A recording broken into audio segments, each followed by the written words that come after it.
accueillir avec joie notre frère le pasteur Claude. Que Dieu bénisse son serviteur, s'il vous plaît.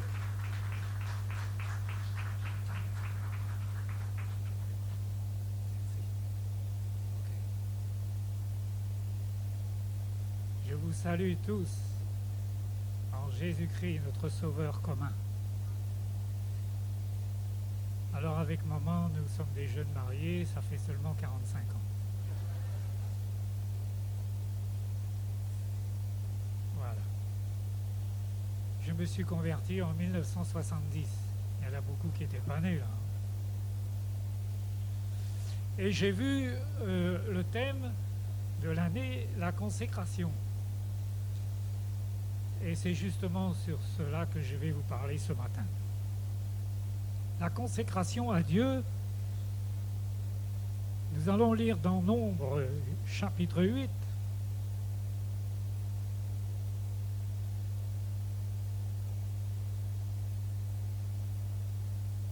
J'ai rencontré beaucoup d'enfants de Dieu dans mon existence qui voulaient servir Dieu, mais sans se consacrer. Alors ils ont échoué. Parce que Dieu utilise seulement ce qui lui appartient. Et dans la parole de Dieu, nous voyons que Dieu cherche d'abord des hommes et des femmes qui veulent lui appartenir. Dieu a choisi Marie. Mais la parole de Dieu dit, Marie a dit, je suis la servante du Seigneur. Elle n'a pas dit, je serai. Je suis. Ça veut dire que Dieu a choisi Marie parce que Marie, elle servait déjà à Dieu. Et Dieu regarde avant de prendre. Il a pris les parents de Jean-Baptiste parce que la Bible dit qu'ils étaient irréprochables à l'égard de la loi. Alors Dieu nous regarde. Il regarde comment nous vivons, où sont nos priorités, où sont nos pensées. Est-ce que tout est basé sur le matériel? Ou est-ce que vraiment nous avons d'abord la pensée de chercher le royaume de Dieu? Et dans Deutéronome, dans Nombre 8,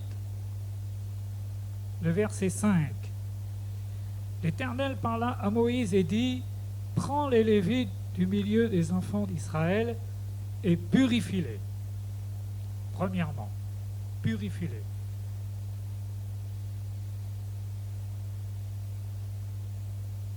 Verset 11, ils seront consacrés au service de l'Éternel. Verset 14, tu sépareras les Lévites du milieu des enfants d'Israël. Verset 15, après cela,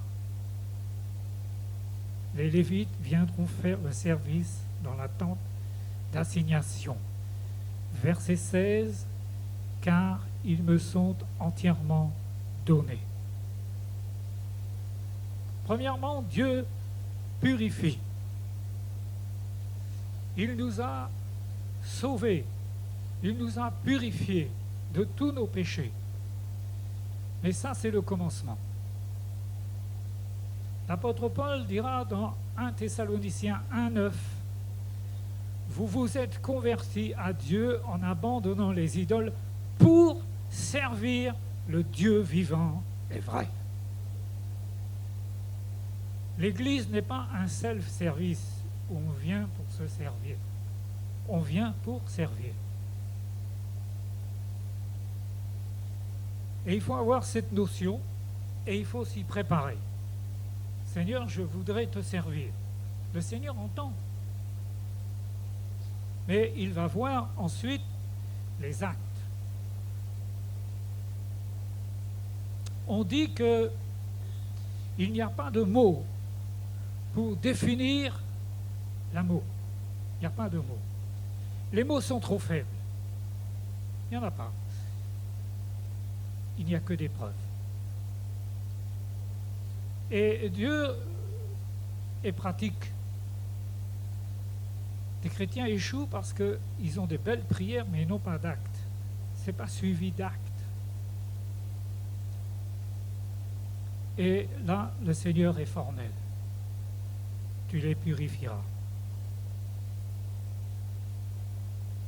Ils me seront entièrement consacrés. Et la consécration à Dieu est un acte, c'est un engagement envers Dieu. Cela ne doit pas en effet rester au niveau d'un projet lointain. Il y a deux sortes de chrétiens. Il y a des chrétiens qui sont vraiment dans le désir de se consacrer, et puis il y a les chrétiens élastiques. J'appelle ça des chrétiens élastiques. Ça veut dire qu'ils n'ont pas une ferme décision, ils marchent en fonction des circonstances. C'est comme un élastique, vous tirez dessus, vous faites ce que vous voulez. Il n'y a pas d'engagement vraiment. Le mot consacré veut dire rendre sacré en dédiant. Rendre sacré en dédiant, c'est-à-dire je dédie ma vie à Dieu.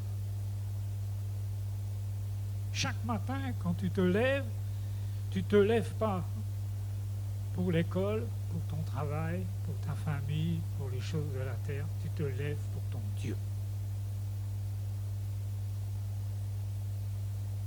Et tu commences la journée par la prière, la lecture de la parole. Il y a deux rails du succès qui mènent à la consécration. Deux rails. Si tu ne les as pas dans ta vie, tu dérailleras un jour ou l'autre. Ces deux rails sont la prière et l'étude de la parole de Dieu. Et là, tu vas avancer. Le Seigneur va te révéler la parole. L'apôtre Paul a dit, de quelle utilité vous serais-je si je ne vous parlais pas par révélation? De quelle utilité, moi, Paul, si je ne vous parle pas par révélation? On ne peut pas servir un Seigneur qu'on ne connaît pas. Et donc, au début de la conversion, il faut que nous puissions partir à la conquête de la connaissance du Seigneur. Dans sa première épître, Jean dira au chapitre 1er ce que nous avons vu, ce que nous avons contemplé, ce que nous avons touché, c'est ce que nous vous annoncerons. L'apôtre Jean n'est pas en train de dire « nous allons parler doctrine ». Non. Ce que nous avons vu, touché, contemplé, c'est ça que nous vous annonçons. Et on ne peut pas servir un Seigneur qu'on ne connaît pas. Alors le Seigneur va regarder où sont nos priorités. Où sont nos priorités? Je ne peux en effet servir Dieu comme je suis, sans consécration. Car Dieu utilise ceux qui lui appartiennent vraiment, ceux qui ont fait don de leur vie à Dieu. Nous ne pouvons pas être utiles ni utilisés par Dieu sans accepter de nous laisser former à son école. Et c'est pourquoi l'Éternel dit « Tu les purifieras ». Ça commence comme ça. Lorsque un chrétien vous dit « Dieu m'a dit », il y en a beaucoup des chrétiens comme ça, « Dieu m'a dit », vous allez reconnaître que c'est vraiment Dieu qui a parlé à ce frère, à cette sœur, à une chose, c'est qu'il aura d'abord le souci de la sanctification. Il n'y a pas de projet pour Dieu solide sans la sanctification. On dit que la sanctification, c'est la volonté des volontés de Dieu. Il faut se mettre à part du monde. Et c'est pourquoi je dénonce la télévision dans les couples chrétiens, dans les familles chrétiennes. La télévision est un poison. Nous n'avons pas de télévision à la maison.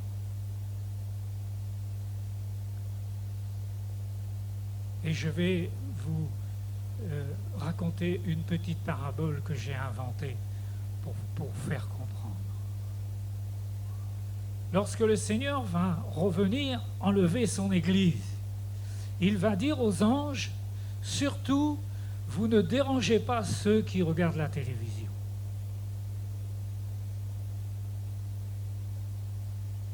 Et vous imaginez votre déception le lendemain matin. Vous allez apprendre que tout le monde a été enlevé et pas vous. Je vous mets au défi. Vous pouvez essayer. Vous regardez un film, vous regardez ce qui n'est pas regardable. Et ensuite, quand vous avez fini de regarder ça, vous essayez de vous mettre à genoux et de prier. Vous n'y arriverez pas. Parce que le monde est entré en vous. Les choses du monde. Alors, c'est pas que la télé est interdite, c'est qu'il faut faire attention à ce qu'on regarde. Des informations, des reportages intelligents, mais laissez tomber tous ces films et tous ces chanteurs de variété, parce que ce sont les faux témoins, les faux prophètes d'aujourd'hui. Tous ces chanteurs-là. Parce qu'en fait, ils chantent des choses dont le monde ne pourra jamais avoir. Ils prétendent chanter le bonheur, la liberté, alors qu'ils sont eux-mêmes liés par le péché. La sanctification. Et Dieu va nous tester. 2 Timothée 2, 21. C'est un verset que j'aime beaucoup. 2 Timothée 2, 21. Si donc quelqu'un se conserve pur en s'abstenant de ces choses, il sera un vase d'honneur, sanctifié, utile à son maître. Se conserver pur. Oui. Et l'ennemi, bien sûr, il va tout faire pour nous attaquer dans ce domaine. Consécration égale séparation. On ne peut pas dire qu'on est en train de se consacrer à Dieu et en fait on ne se sépare pas du monde, on ne se sépare pas de tout ce qui est dans le monde.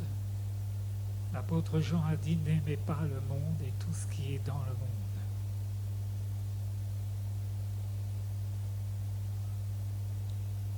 2 Corinthiens 6, 17.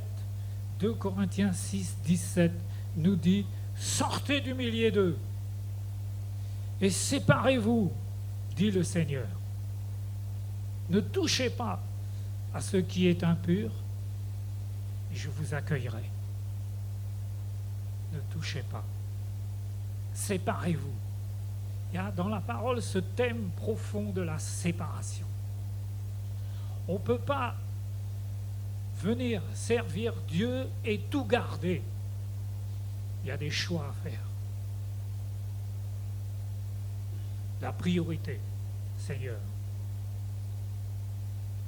Et on ne sert pas le Seigneur parce que il y a du monde dans l'assemblée. Non. On vient pour servir le Seigneur. Je connais des petites églises, très petites. Ils sont 4 ou 5 dans des régions très reculées de France. Mais ils sont là, fidèles tous les dimanches. Parce qu'ils se disent, on est une lumière à travers toute cette région parce qu'il n'y a pas d'autres assemblées. Et fidèlement, ils viennent, à 4 ou 5. On sert le Seigneur, ce n'est pas le nombre qui compte. Deutéronome 23, 14. Deutéronome 23, 14. Ton camp devra donc être saint, afin que l'Éternel ne voie pas chez toi rien d'impur et qu'il ne se détourne point de toi. Ta maison, ton cœur doit être saint, afin que l'Éternel ne voie rien d'impur, pour pas qu'il se détourne. Quand on a attristé le Saint-Esprit, quand on l'a éteint, c'est fini. On a tout gâché. Alors chaque jour, à l'école pour les jeunes, au travail, eh bien là, tu dois être un disciple du Seigneur. Il faut que les gens qui travaillent avec toi, qui ne connaissent pas Dieu, ils voient que tu as quelque chose que eux, ils n'ont pas. La Bible dit dans le livre de Malachie, il y a une différence entre celui qui sert Dieu et celui qui ne le sert pas. Il faut que par ta manière de te comporter, de parler, de t'engager dans ton travail, les gens se posent des questions. Ils se disent, mais lui, elle, il y a quelque chose qu'ils ont, nous on n'a pas. Et ils vont commencer à te poser des questions. Parce qu'il y a une différence. Le disciple, c'est celui qui apporte cette différence. Celui qui a la puissance dans l'œuvre de Dieu, ce n'est pas celui qui en parle tout le temps, c'est celui qui la démontre par sa manière de vivre, de servir le Seigneur. Nous avons lu « car ils me sont entièrement donnés ». Consécration égale donc le don de la personne tout entière. Lorsque l'Éternel parle à Moïse, il lui dit, tu vas aller voir Pharaon et tu vas lui dire qu'il laisse aller mon peuple pour qu'il me serve. Il y a cette notion profonde, pour qu'il me serve. Et des chrétiens qui viennent toujours à l'église pour prendre. Il y a un verset dans la Bible qui dit que il y a une sœur qui s'appelle Sansu, qui prend, et qui n'a pas compris qu'il est là aussi pour donner, pour servir. Je me réjouis ce matin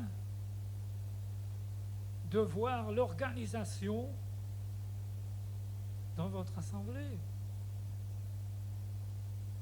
La louange, les annonces, tous les frères et sœurs qui interviennent, parce qu'on voit qu'ils le font de tout leur cœur. Et ça fait plaisir. 1 Timothée 4,15. 1 Timothée 4,15. L'apôtre Paul dit à Timothée, occupe-toi de ces choses, donne-toi tout entier à elles. Donne-toi. Occupe-toi de ces choses. Donne-toi. J'ai souvent remarqué que beaucoup d'enfants de Dieu passent leur temps à toujours critiquer ou dire les choses qui ne vont pas dans l'Église. Mais ils s'arrêtent là. Eux, personnellement, ils ne sont pas engagés.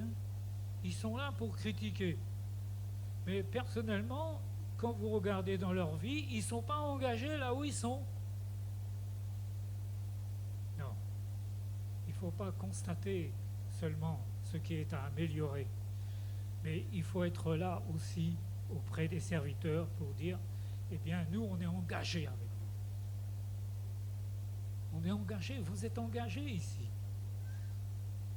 Vous avez acheté le bâtiment. Il ne s'agit pas de dire, oh ben de toute façon, ça sera payé quand même. Non. Chacun est engagé. Parce que vous serez les premiers à être attristés si demain vous perdez le local. Mais il sera trop tard, parce que quand il fallait le faire, vous ne l'avez pas fait. Ça aussi, c'est la consécration. Nous pouvons donc également dire purification plus séparation égale service. Ah, vous voyez, on ne sert pas le Seigneur comme ça du jour au lendemain. Hein. Vous savez, on commence tout en bas. Et le Seigneur regarde. Alors, quand tu viens pour faire le ménage dans la maison de Dieu, ne dis pas, moi je ne sers pas à grand chose. Non, non, non, le Seigneur, il te voit. Il te voit venir. Et tu prends soin de la maison de ton Dieu. Et il va te demander plus après. Mais si tu ne commences pas en bas, eh bien le Seigneur, il ne va pas te demander quelque chose de plus grand. N'importe quel serviteur de Dieu, du jour au lendemain, comme ça, qui se lève et qui commence à prêcher, qui commence à avoir des projets, non. D'abord, vous voyez dans sa vie comment le Seigneur le forme à travers des années. Il faut des années de formation, parce que la chair est faible, nous sommes lents à croire. Et lorsque Moïse est parti, à qui Dieu a-t-il demandé de continuer l'œuvre si ce n'est à Josué? Pourquoi? Parce que Josué a marché pendant des années sur les traces de Moïse. Il a servi dans l'ombre. Il était tout seul au pied de la montagne lorsque Moïse a été 40 jours dans le jeûne et la prière là-haut. Lui, il était tout seul pendant que le peuple se vautrait dans le péché avec le veau d'or. Dieu a vu Josué. Dieu te voit tous les jours. Il regarde à quoi tu penses. Quels sont tes projets? Il voit. Et ne te décourage pas, comme a dit notre frère. Parce qu'il enregistre tout. Et il va te demander plus tard. Timothée a marché dans l'ombre de l'apôtre Paul. Élisée dans l'ombre d'Élie. Tu peux marcher pendant des années dans l'ombre d'un serviteur. Tu es là, tu sers. Tu as l'impression que c'est pas grand, mais aux yeux de Dieu, c'est grand.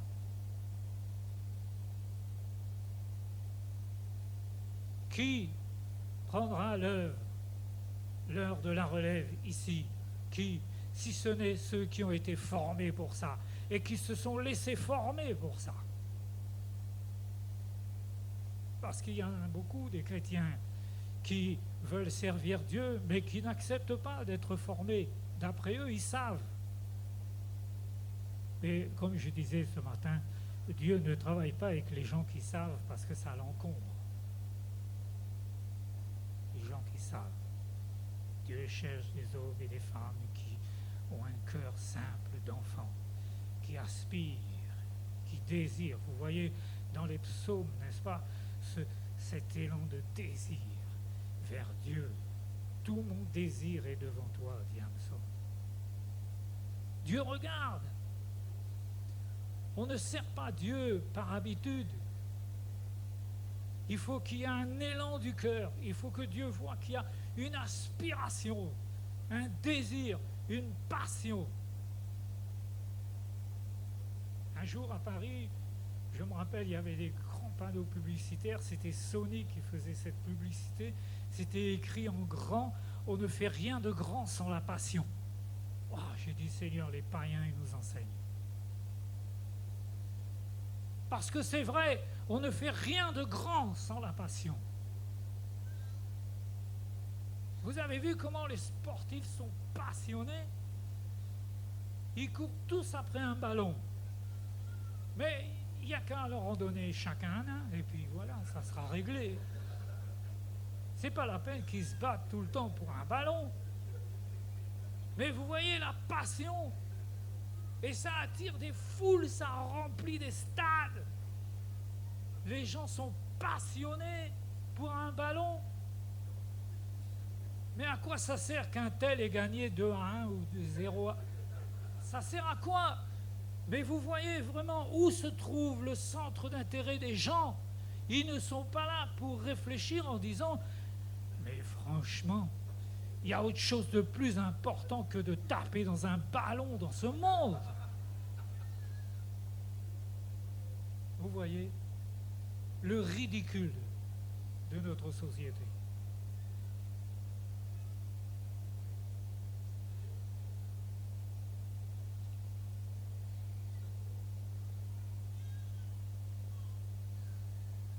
Mais j'en arrive au cœur du message maintenant, qui est basé sur un seul mot. Nous avons lu, mais peut-être vous n'avez pas fait attention. Nombre 8, verset 15, c'est le centre du message que je voulais vous donner ce matin. Il est dit après cela. Après avoir été purifiés et séparés, ils viendront faire le service. Après, attention, il faut bien lire la Bible. Après, c'est pas avant. Et vous voyez comment Dieu procède, étape par étape. Et il regarde. Il nous demande de faire quelque chose. Et vous savez, en France, on a un problème. Parce qu'on raisonne beaucoup. La Bible n'est pas made in France. Il faut que les Français arrivent à comprendre ça, mais c'est pas facile. Vous savez, qu'est-ce qui est plus dur qu'un Français ? 2 Français. C'est dur pour arriver à croire cette parole. Parce que Dieu demande quelque chose. Dieu demande quelque chose. Et le raisonnement se met en marche. Et puis on entend dans l'église, oh, ça ne peut pas venir de Dieu. Hein. Parce qu'il faut de l'argent, parce qu'il faudrait ceci, parce qu'il faudrait cela. Et puis finalement, on ne bouge pas. Quand vous avez décidé d'acheter ce bâtiment pour le Seigneur, vous en avez parlé, mais à un moment donné, vous avez dit, maintenant il faut agir. Il faut agir. Et vous avez agi. Et le Seigneur a béni. Pour qu'il y ait, mon frère, ma sœur, un après avec Dieu, il faut qu'il y ait un avant. Dieu est patient. Nous, on n'est pas patients. Pour qu'il y ait quelque chose qui va se faire dans ta vie après avec Dieu, il faut d'abord que tu travailles sur l'avant. Qu'est-ce que tu fais avant ? Et ce monde est plein d'images. Tous les jeunes qui vont à l'école, qui poursuivent des études, ils savent très bien que ça ne va pas se faire tout seul. Il faut travailler. Il faut travailler pour obtenir un objectif. Dans notre église, nous avons un docteur généraliste. Il a fait 10 ans d'études avant de faire sa thèse. Et maintenant, il a installé son cabinet à son compte. Mais pendant 10 ans, il a dû aller à l'école. Ça ne se fait pas tout seul. Donc, chaque jour, tu construis avec Dieu.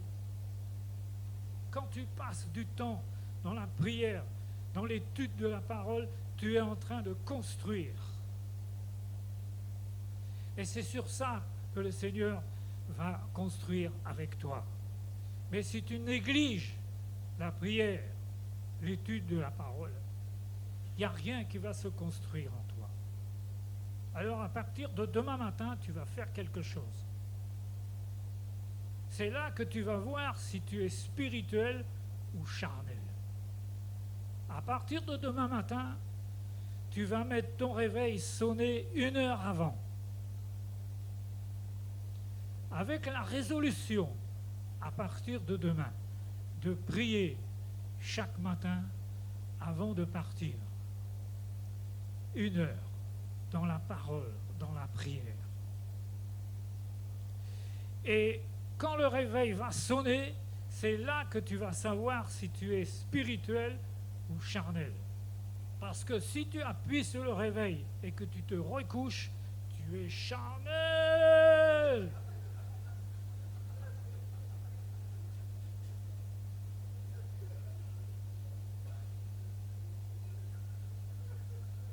Vous avez vu, papy, il a 72 ans, mais il a de la réaction. Hein.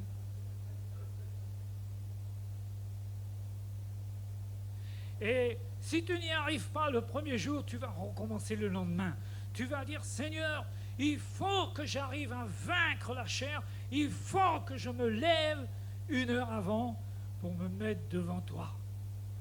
Si tu pars à l'école, au travail, sans avoir eu ce temps de culte personnel, quelle est la différence entre toi et un païen?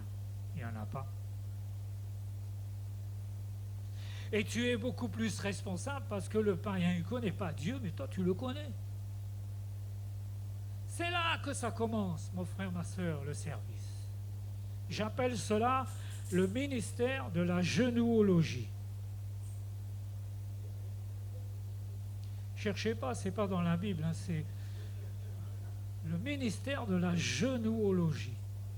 Ça se passe au niveau des genoux.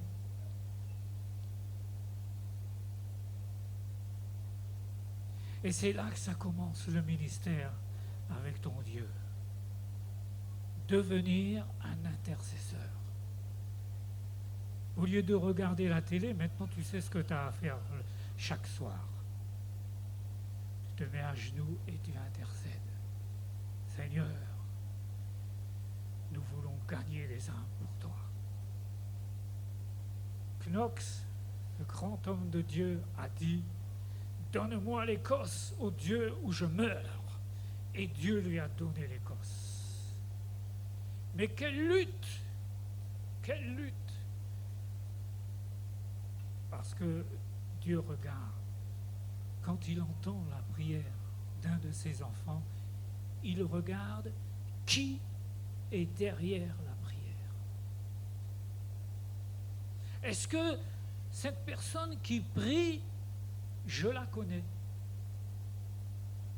Est-ce qu'elle a une histoire avec moi? Est-ce qu'on se connaît? C'est là que Dieu nous teste.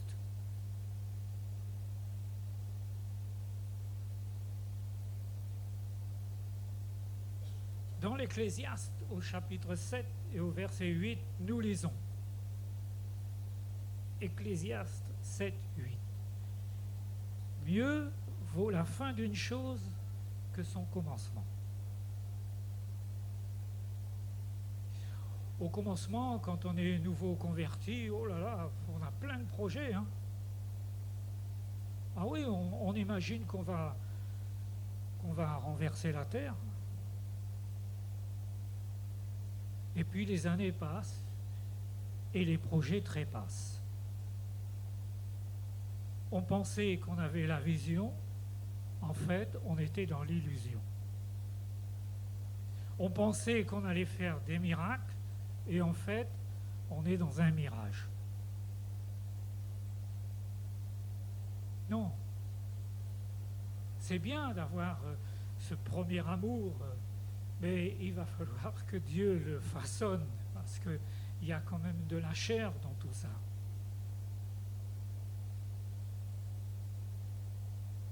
Hébreux 13, verset 7 nous dit « Considérez quelle a été la fin de vos conducteurs et imitez leur foi. »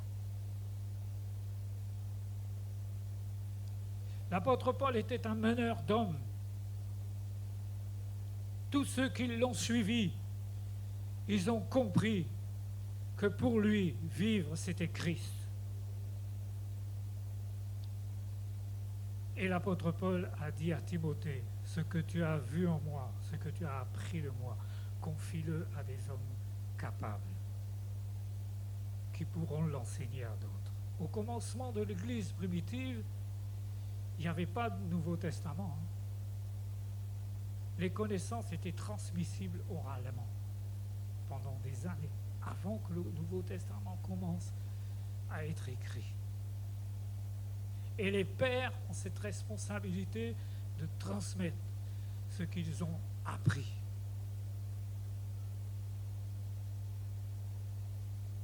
Donc nous avons compris que la fin d'une vie dépend de son commencement.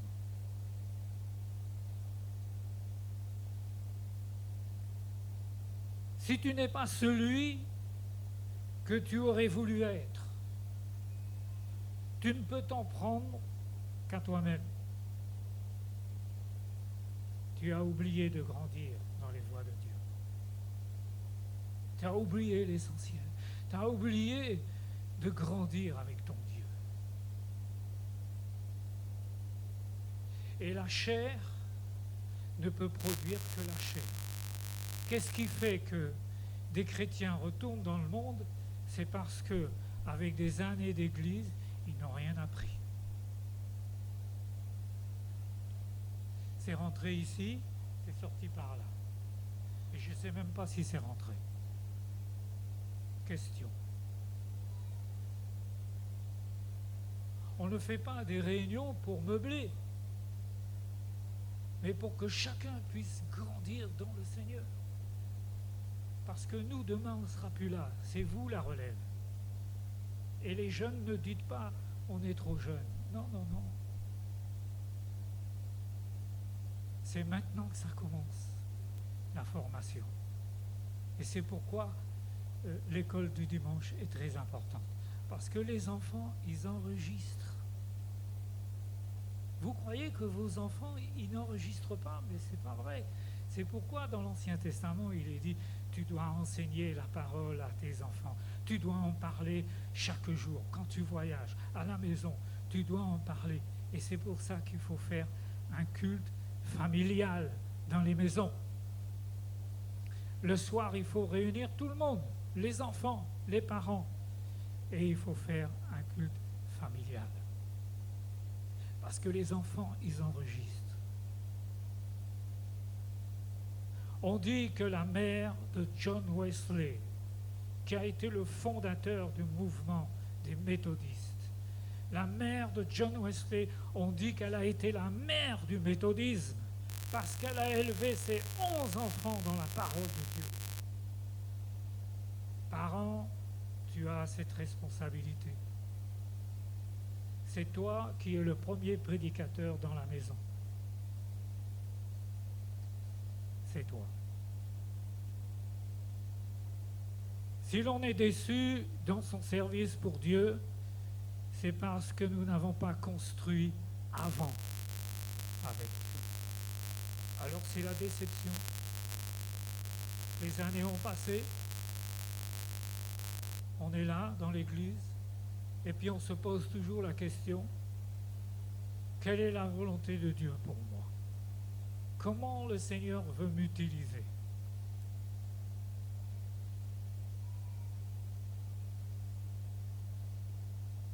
Pour qu'il y ait du changement. On aime bien en France parler du changement. Pour qu'il y ait du changement, il faut que moi je change. Le réveil, c'est fait pour l'Église. Et quand l'Église est réveillée, elle va évangéliser avec succès. Mais le réveil, ce n'est pas fait pour les païens. Le réveil, c'est fait pour l'Église. Les païens, ils ont besoin d'être éveillés à la fois. Mais les chrétiens, d'être réveillés.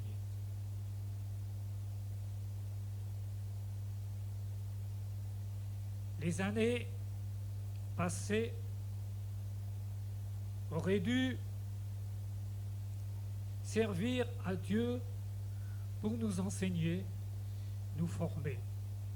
Nous aurions dû laisser ce qui est de l'adolescence dans la foi pour devenir des chrétiens adultes accomplis.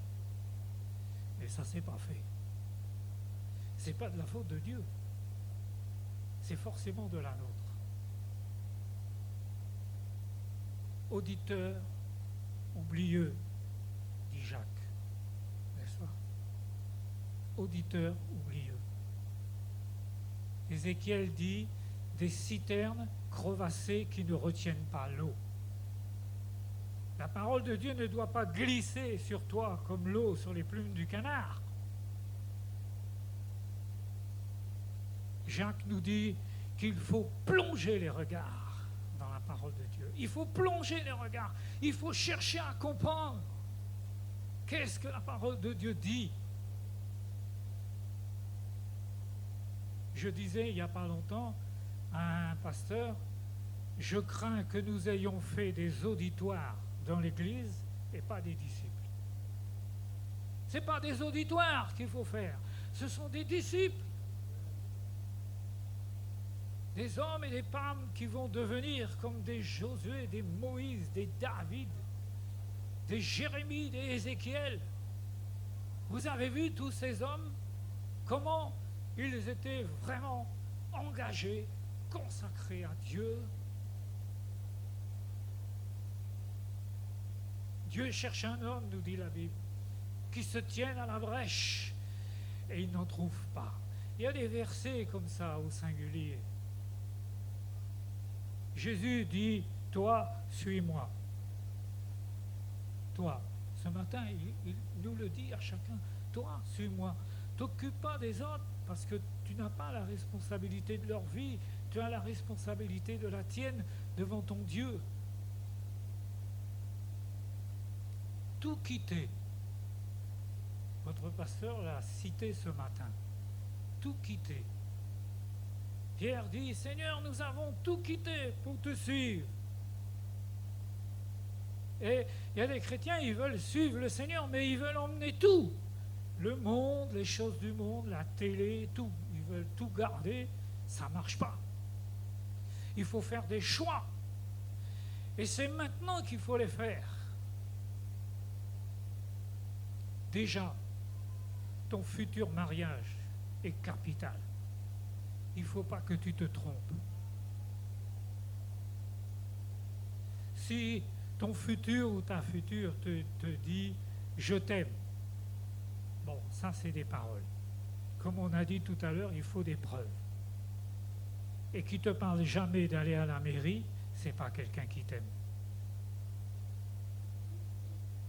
C'est pas comme ça qu'on construit un couple.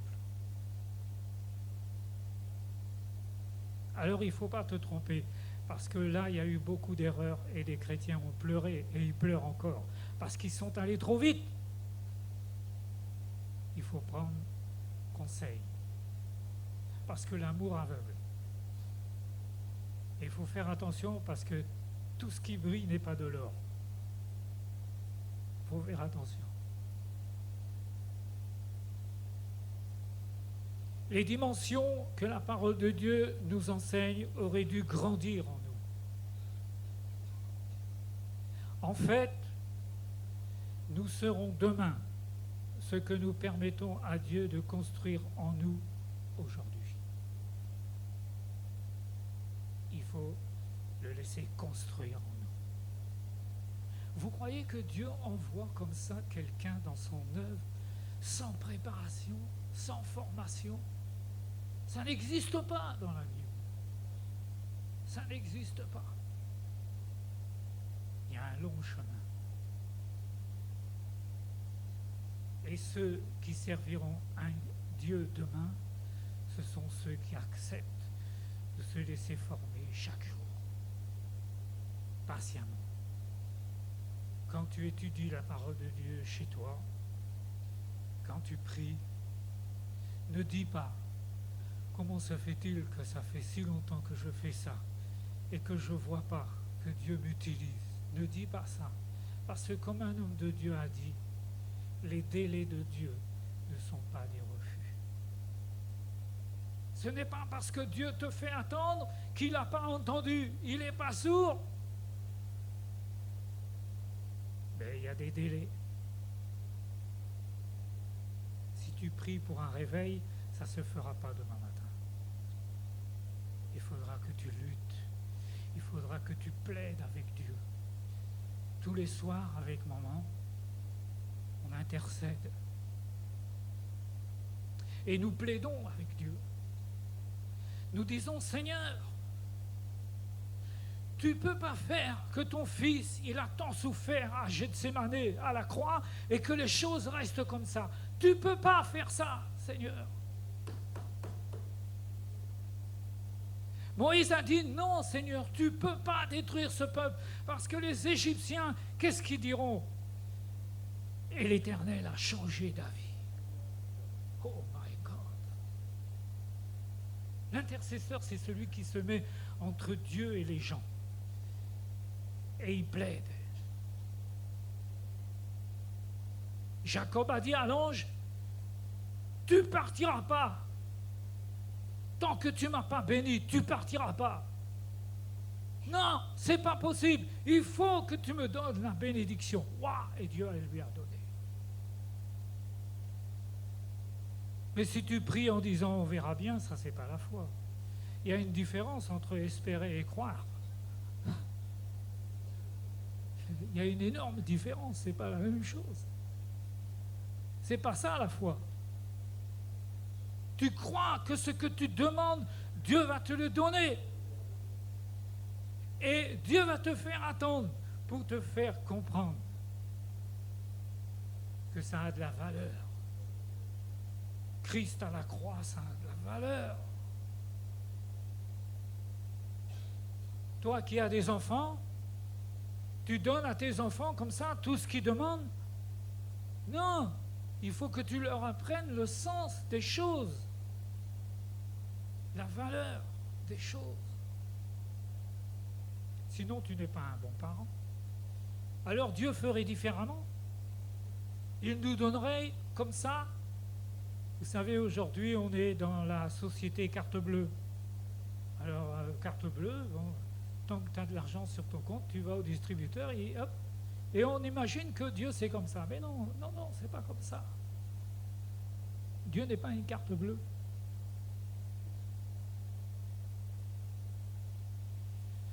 Et je voulais conclure. L'après dépend de l'avant. Car pour transmettre une expérience aux autres, il faut l'avoir vécue soi-même. Voilà. Si tu n'es pas mort à toi-même, tu ne pourras pas prêcher aux autres. Qu'est-ce que ça signifie? Sinon, nous serons aussi déçus après que nous avons déçu Dieu avant. Et les chrétiens qui sont déçus de leur vie. Déçus. Les années ont passé, ils n'ont pas vu ce qu'ils avaient espéré. Mais en fait, c'est parce qu'ils avaient déçu Dieu avant. Alors, il ne faut plus le décevoir. Moi, je dis toujours dans ma prière, Seigneur, il n'y a pas de sacrifice trop grand pour toi. Il n'y en a pas. Toi, tu as tout payé. Tu n'as pas reculé à Gethsémane. Tu n'as pas reculé devant tous ces religieux qui t'ont fait tant souffrir. Et l'Épître aux Hébreux nous dit, en parlant de Jésus, considérez l'apôtre qui a supporté contre sa personne tant d'opposition, afin que vous ne vous découragiez point. L'âme découragée. Considérez.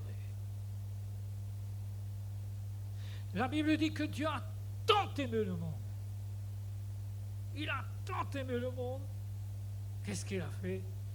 Il a envoyé son Fils. Et Jésus a tout souffert. Il a tout supporté pour nous sauver, pour nous racheter. À nous maintenant de lui renvoyer l'ascenseur. le comte de Zinzendorf, qui a été le fondateur du mouvement des Moraves, qui ont prié pendant un siècle, tous les jours. Un jour, il a vu un grand tableau qui représentait le Christ en croix. Et il y avait quelque chose qui était écrit en bas. Et comme il était trop loin, il s'est approché pour lire qu'est-ce qui était écrit en bas. Et en bas de la croix, c'était écrit « J'ai fait ça pour toi. Et toi, qu'est-ce que tu as fait pour moi ?» Amen. Prions. Oui, Éternel, tu nous as sauvés, c'est vrai. Et quand nous considérons le prix que tu as payé quand tu as vu ton Fils sur cette croix, que tu as dû détourner ton regard au point que ton Fils a ressenti comme un abandon. Tu as tout donné, tu as tant souffert. Et nous, aujourd'hui, nous serions là, en train de jouer à l'église? Non, Seigneur. Nous avons dit non. Et ce matin, nous disons non. Nous voulons que tu sois glorifié dans nos vies. Nous voulons être des vases d'honneur qui se conservent purs afin d'être utiles à Jésus notre Maître. La difficulté n'est pas de ton côté, elle est de notre côté. Nous voulons te servir, mais nous ne voulons pas payer le prix. Et là est la difficulté. Alors nous te demandons ton aide, ta grâce, pour que nous puissions, Seigneur, rattraper le temps perdu et tout te donner ce matin sur l'autel. Tout ce que nous sommes, ce que nous avons, nous le mettons, Seigneur, pour ton œuvre, pour ta gloire, pour l'avancement de ton Église, pour le salut des âmes. Au nom de Jésus, ton Fils. Amen. Dieu vous bénisse.